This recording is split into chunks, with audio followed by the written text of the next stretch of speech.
नमस्कार दोस्तों, स्वागत है आपका स्टडी फॉर सिविल सर्विसेज में। वीडियो को पूरा देखिए। कोई भी आपका फीडबैक है, कोई सजेशन है, तुरंत वीडियो में कमेंट करके जरूर बताइए। अच्छा लगे तो वीडियो लाइक जरूर कर लीजिए और ऐसे वीडियो लगातार फ्री में पाने के लिए चैनल को तुरंत सब्सक्राइब कर लीजिए और बेल आइकन को जरूर टैप कर लीजिए ताकि आगे भी सारे वीडियो आपको मिलते रहे। यूट्यूब में फॉलो करते हैं तो प्लीज ये वाला फ्री टेलीग्राम चैनल जरूर ज्वाइन कर लीजिएगा। सारे नोटिफिकेशन, सारे अपडेट यहीं पे आते हैं, ध्यान रखिएगा। स्टडी फॉर सिविल सर्विसेज का कोई भी पेड ग्रुप अगर आपको ज्वाइन करना है तो सिर्फ 856480560660897523864455 यही नंबर है हमारे, सिर्फ जहां पे कॉल या व्हाट्सएप कर सकते हैं।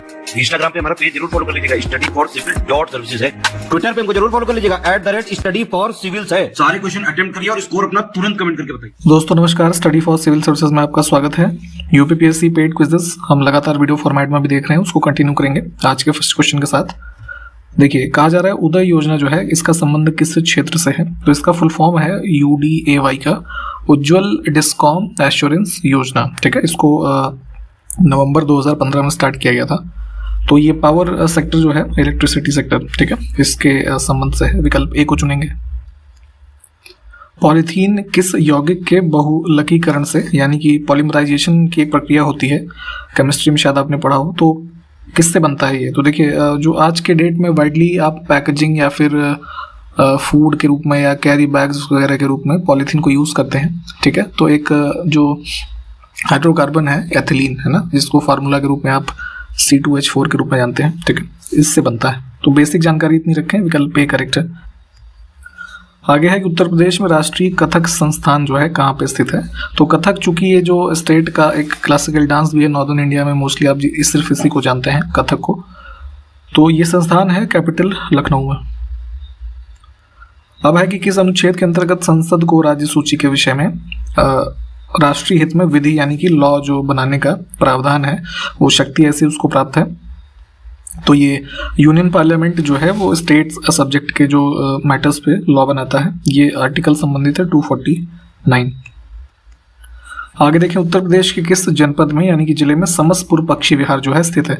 तो पहले भी हमने बताया है यूपीजीके के मैक्सिमम फैक्ट, जिसमें पक्षी विहार, वाइल्ड लाइफ सेंचुरीज, तो सारी तरीके की चीज़ों को हमने शॉर्ट्स के माध्यम से कवर किया हुआ है। यूट्यूब में भी देख लीजिए और इंस्टाग्राम पे भी फॉलो करेंगे, वहाँ पे आपको रील्स के माध्यम से ये चीज़ें मिल जाएंगी। तो बहुत कम समय में आप इस चीज़ों को कंप्लीट कर सकते हैं। तो ये समसपुर जो है ये रायबरेली में स्थित है, विकल्प बी को चुनेंगे।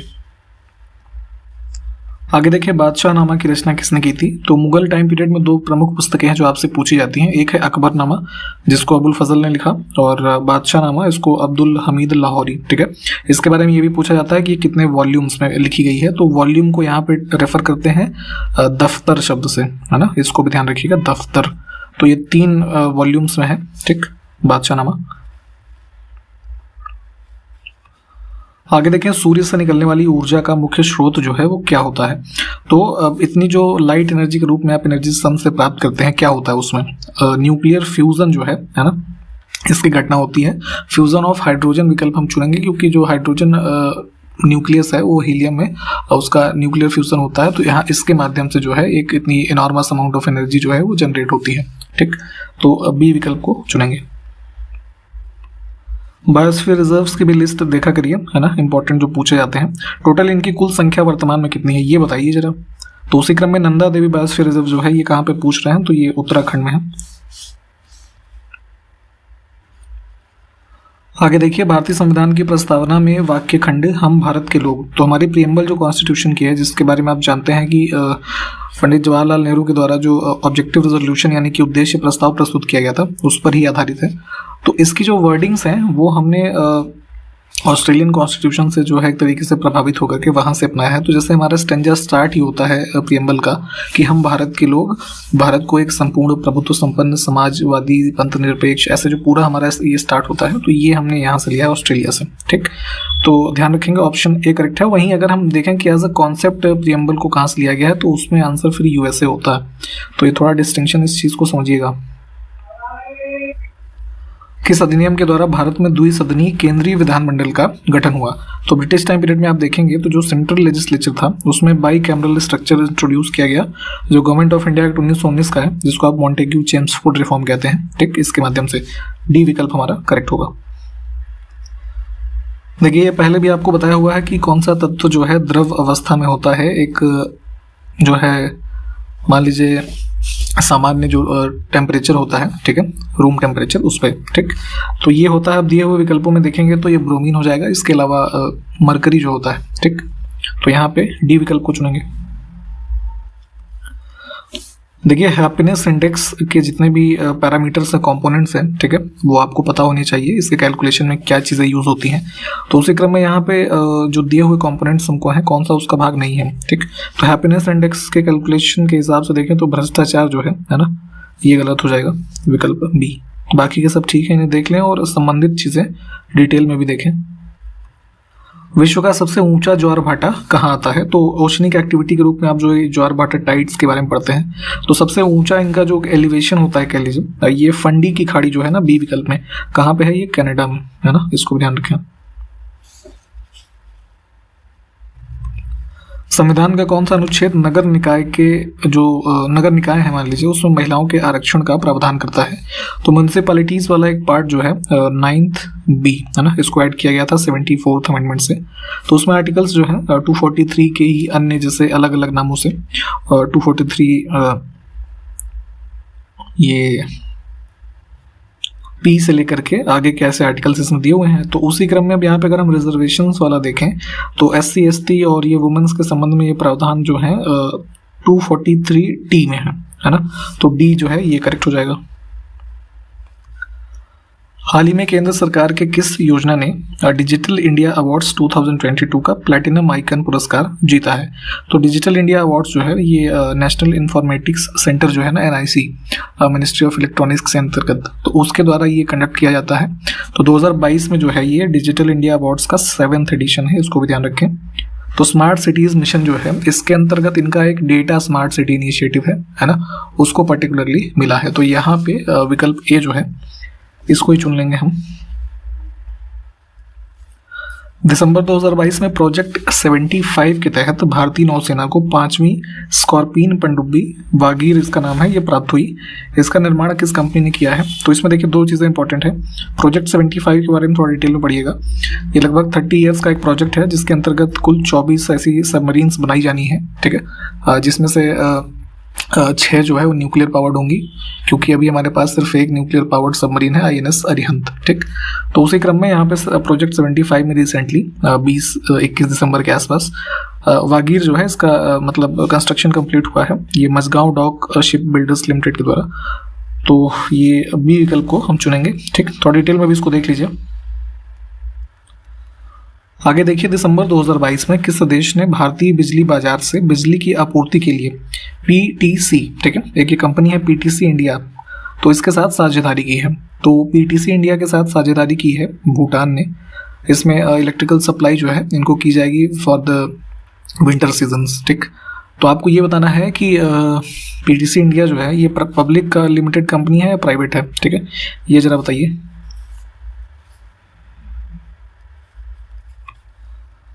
आगे देखें, शांति सैनिकों के खिलाफ अपराधों के लिए जवाबदेही को बढ़ावा देने के लिए हाल ही में किस देश ने एक ग्रुप ऑफ फ्रेंड कह लीजिए है ना, ये इनिशिएटिव है, इसको लॉन्च किया है।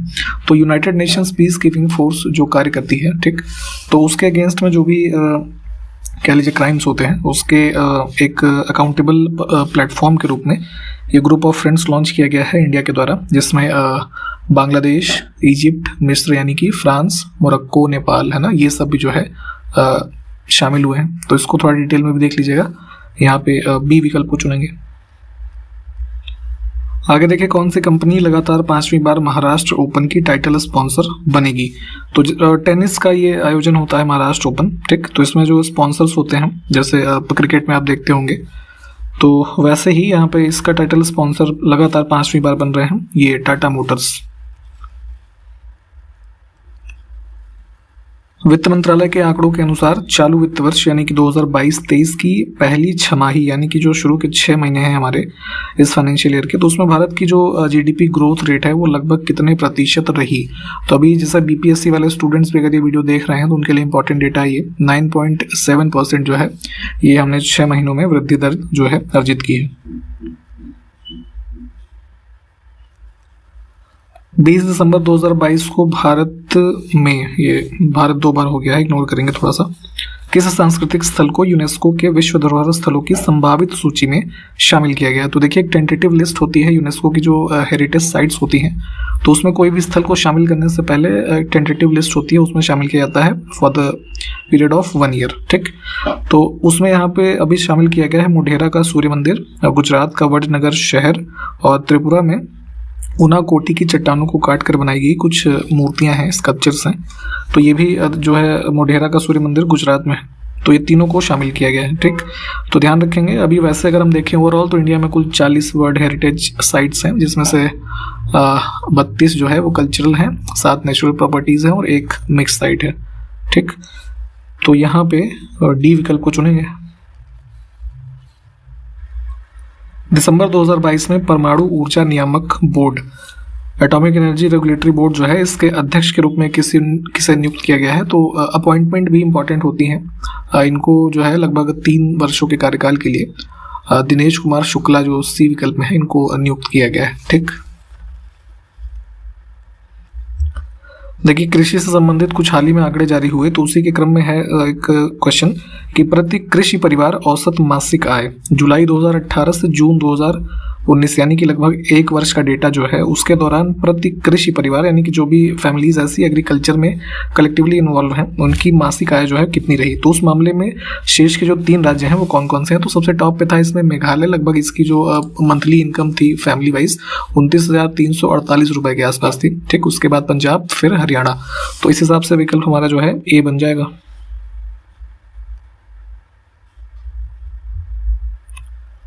ये भी काफी एक्सपेक्टेड क्वेश्चन है आने वाले दिनों के लिए, इसको देख लीजिएगा थोड़ा डिटेल में भी। 16 दिसंबर 2022 को किस राज्य के महू में देश के पहले इन्फेंट्री संग्रहालय का उद्घाटन किया गया है? ठीक है, तो जो पैदल सेना होती है, ठीक है, युद्ध में, और अभी जैसे आर्मी समझ लीजिए इसमें, तो लगभग 1747 से लेकर के अभी हाल के वर्षों तक के पूरे इतिहास को कवर करते हुए ये म्यूजियम बनाया गया है मध्य प्रदेश में। ठीक, विकल्प बी जो है ये करेक्ट हो जाएगा। 28 मार्च से 2 अप्रैल तक आयोजित होने वाले एशियाई कुश्ती चैंपियनशिप 2023 की मेजबानी कौन सा देश करेगा इसमें से? तो ये जो है 36th एडिशन होगा और आयोजन होगा न्यू दिल्ली, इंडिया में। ब्रिटेन की एक पत्रिका है एम्पायर, ठीक, तो इसने 50 greatest actors of all time इसकी एक सूची तैयार की, जिसमें किस भारतीय अभिनेता को भी इसमें शामिल किया गया है। ठीक, तो 50 ऐसे जो ग्रेटेस्ट एक्टर्स हुए उसमें शामिल हैं शाहरुख खान।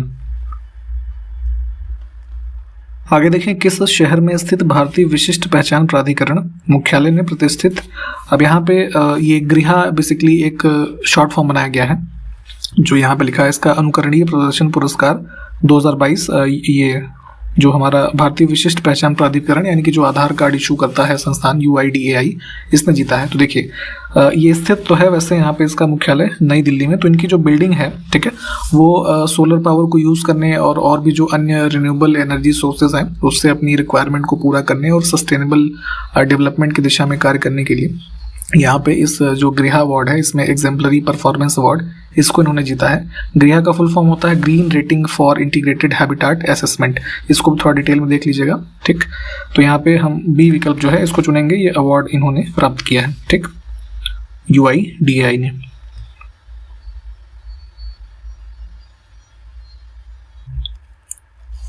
दिसंबर 2022 में प्रधानमंत्री की आर्थिक सलाहकार परिषद द्वारा जारी जो किया गया सामाजिक प्रगति सूचकांक, ठीक है, इसको देखिएगा, तो कौन सा एक जिला इसके अंतर्गत सबसे अच्छा प्रदर्शन करने वाले जो टॉप के 3 जिले हैं उसमें शामिल नहीं है?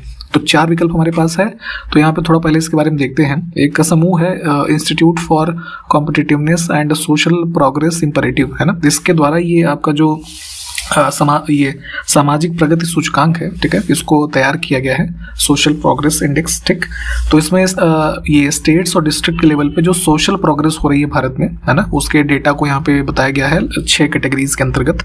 ठीक, इसको डिटेल में भी देखिएगा। तो उसी क्रम में जो स्टेट्स के मामले में अगर हम देखें तो स्टेट और यूनियन टेरेटरी कलेक्टिवली के रूप में, तो पुदुचेरी, लक्षद्वीप और गोवा ये टॉप के 3 थे। और उसके बाद अगर इसमें यहाँ पे हम देखेंगे डिस्ट्रिक्ट वाइज, तो ये ऐज़वाल जो है ये पहले नंबर पे है, मिजोरम वाला। इसके बाद जो है सोलन हिमाचल प्रदेश में, और शिमला 3rd पे। तो गौतम बुद्ध नगर उत्तर प्रदेश जो है ये इसमें शामिल नहीं है। 20 दिसंबर 2022 को संसद भवन यानी कि पार्लियामेंट की बात हो रही है, इसमें बाजरा खाद्य उत्सव का आयोजन किस मंत्रालय के द्वारा किया गया? तो जैसा आपको पता है इंटरनेशनल ईयर ऑफ मिलेट्स घोषित किया गया है 2023 को, ठीक। तो जो मोटे अनाज हैं स्पेशली बाजरा और इस तरीके के जो हैं, तो इसी के संबंध में इनके इम्पोर्टेंस क्या है उसको हाईलाइट करने के लिए मिलेट फूड फेस्टिवल ऑर्गेनाइज किया गया in the premises of Indian parliament. यह है एग्रीकल्चरल जो मिनिस्ट्री है हमारी, इन्होंने आयोजित किया है। तो डी विकल्प जो है इसको चुनेंगे। सोशल प्रोग्रेस इंडेक्स की बात अभी हमने ऊपर भी की थी, तो उसी क्रम में उत्तर प्रदेश की रैंकिंग जो है ये क्या है? तो देखिए टॉप पे था पुदुचेरी, हमने बात की अभी। उत्तर प्रदेश जो है 31वें स्थान पे था। इसका स्कोर जो यहाँ पे अलॉट किया गया था वो 49.16 था, ठीक। और सबसे लास्ट में जो है मतलब इस पूरे इंडेक्स में जितने भी स्टेट और यूनियन टेरेटरी हैं सबको मिला करके 36वें स्थान पे रहा था झारखंड। इसको भी ध्यान रखिए।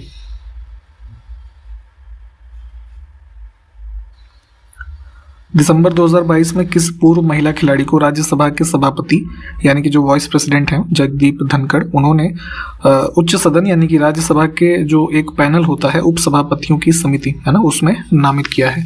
तो वाइस चेयरपर्सन पैनल जो है ना, इसमें नॉमिनेट किया गया है पीटी उषा को। इनका मुख्य कार्य क्या होता है? ये जैसे सभापति होते हैं और फिर उपसभापति होते हैं, तो इन दोनों की अनुपस्थिति में जो ये इनका ये मतलब काउंसिल में जितने लोग नॉमिनेट होते हैं उनमें से कोई एक जो है अध्यक्षता करता है जो है सभा की, ठीक।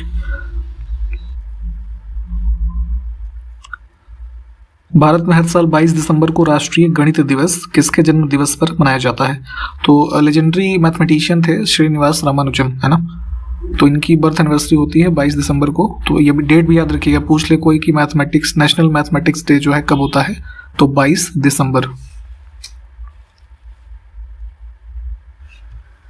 हाल ही में फीफा ने फरवरी 2023 में क्लब विश्व कप की मेजबानी के लिए किस देश को चुना है? तो फुटबॉल का एक आयोजन है क्लब वर्ल्ड कप, कई सारी टीमें इसमें भी हिस्सा लेती हैं। तो फीफा जो ये इंटरनेशनल फेडरेशन है फुटबॉल का, उन्होंने यहाँ पे सेलेक्ट किया है मोरक्को को, इस पे आयोजित किया जाएगा।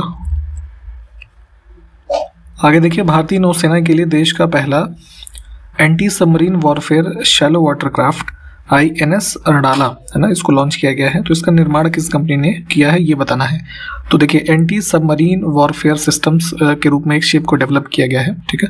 इसमें कुल जो है लगभग 8 ऐसे शिप बननी है जिसके भाग के रूप में किए हैं INS अरडाला, ठीक। तो इसको लॉन्च किया गया है, बनाया है इसको ये garden reach ship builders and engineers LNT जो कंपनी है उससे संबंधित है इन्होंने। और इसको यहाँ पे जो है इसमें लॉन्च किया गया है बे ऑफ बंगाल में, ठीक। थोड़ा इसके बारे में भी डिटेल में पढ़िएगा, जो अभी हमने एक ऊपर भी देखा था और यहाँ नीचे भी, ठीक।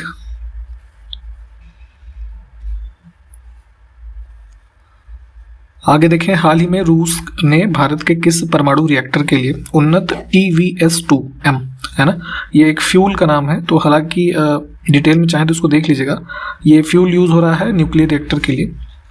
तो इसको रशिया ने भेजा है, ये चीज़ यहाँ पे इंपॉर्टेंट है। और इसको यूज़ किया जा रहा है इसमें कुडनकुलन तमिलनाडु में, ठीक। सी विकल्प जो है ये करेक्ट हो जाएगा।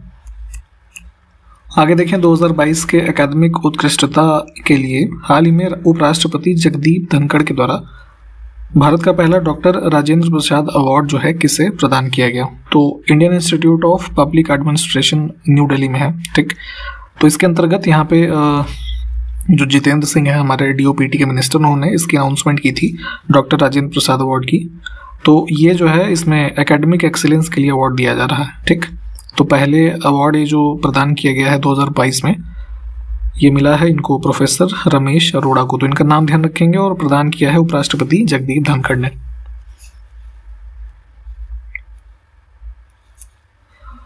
हाल ही में किस देश ने यूक्रेन को अपनी महत्वपूर्ण पैट्रियट मिसाइल जो रक्षा प्रणाली है उसको प्रदान करने की घोषणा की है? तो अलग अलग देशों के पास ये एयर डिफेंस सिस्टम के रूप में जो मिसाइल्स वगैरह हैं, तो उसी में एक है पैट्रियट। तो ये जो है युद्धग्रस्त यूक्रेन और रशिया का चल ही रहा है इतने सालों से, मतलब साल भर ऑलमोस्ट हो गया, ठीक। तो उसी में यूक्रेन को ये प्रदान किया है यूएस ने। ऑप्शन ए करेक्ट होगा। भारत और किस देश के बीच पहला द्विपक्षीय हवाई युद्ध अभ्यास जिसका नाम है वीर गार्जियन 2023 इसको आयोजित किया जाएगा? तो ध्यान रखेंगे पहला एडिशन है, एयर एक्सरसाइज है। चाइना के डोमिनेंस को देखते हुए इसको ऑर्गेनाइज किया जा रहा है इंडिया और जापान के बीच में। तो ये जापान का एक ये है आइलैंड नहीं, माफ कीजिएगा, एयर बेस ह्याकुरी करके नाम है, ठीक है। इसको देख लीजिएगा थोड़ा डिटेल में। तो यहाँ पे इसको आयोजित किया जा रहा है, ए विकल्प को चुनेंगे। अगला है उत्तर प्रदेश के किस शहर में 1 डिस्ट्रिक्ट 1 प्रोडक्ट मॉल का निर्माण किया जाएगा, ठीक है। तो आपको पहले भी हमने ये इस पूरी स्कीम के बारे में बता रखा है, शॉर्ट्स के माध्यम से हमने पूरी स्कीम को कवर किया हुआ है, अपलोडेड है हमारे चैनल और इंस्टाग्राम पे भी, देख लीजिए। तो उसी के संबंध में यहाँ पे इस स्कीम के कह लीजिए अनुरूप एक जो शॉपिंग मॉल्स होते हैं उस प्रकार का कंस्ट्रक्शन जो है प्रपोज्ड है वाराणसी में, है ना। उत्तर प्रदेश के किस जिले की सानिया मिर्जा, है ना, ये इनका नाम है। ये टेनिस वाली खिलाड़ी नहीं है, उन्हीं के नाम से मिलता जुलता इनका नाम है। देश की पहली मुस्लिम महिला फाइटर पायलट बनेंगी। काफ़ी इंपॉर्टेंट न्यूज़ थी ये, चर्चा में भी रही थी ये, ध्यान रखिएगा। ये मिर्ज़ापुर से संबंधित है। हाल ही में किस भारतीय अमेरिकी को अमेरिकी सीनेट विभाग में प्रबंधन और संसाधन मामलों का विदेश उप मंत्री नियुक्त किया गया है? तो ये यूएस का जो वो है पार्लियामेंट, वहाँ पे सीनेट जो है उसके संबंध में ये अपॉइंटमेंट हुई है रिचर्ड आर वर्मा की। तो यहाँ पे ये थोड़ा ध्यान रखिएगा, मे भी पूछा जा सकता है आपसे। नेक्स्ट है फेयर डिजिटल फाइनेंस थीम के साथ राष्ट्रीय उपभोक्ता दिवस, नेशनल कंज्यूमर्स डे, ये कब मनाया गया? तो ये है 24 दिसंबर। थीम ध्यान रखिएगा, फेयर डिजिटल फाइनेंस। किस भारतीय महिला पहलवान को United world wrestling rising star of the year सम्मान के लिए नामित किया गया है? तो काफ़ी इंपॉर्टेंट अवार्ड भी है, और यहाँ पे जो है भारत के साथ साथ अन्य और जो है 5 और महिलाओं को भी नॉमिनेट किया गया इस अवार्ड के लिए। इसमें ये है अंतिम पंघल जो डी विकल्प में है, ठीक है। ये महिला पहलवान है भारत की, ये ध्यान रखिएगा, डी विकल्प को चुनेंगे। अंतिम प्रश्न देखेंगे आज का कि हाल ही में सुहेल एजाज खान को किस देश में भारत का नया राजदूत नियुक्त किया गया है, ठीक है। तो एम्बेसडर के रूप में अभी तक ये कार्यरत थे लेबनान में, ठीक है, सुहेल एजाज। अब इनको अपॉइंट किया गया है सऊदी अरब के लिए, ए विकल्प करेक्ट हो जाएगा। और इसी प्रश्न के साथ समाप्त करते हैं। सारे क्वेश्चंस काफ़ी इंपॉर्टेंट थे, जो भी है उसके संबंध में डिटेल आप पढ़ लीजिए। अगले वीडियो में मिलते हैं आपसे, तब तक के लिए नमस्कार, जय हिंद।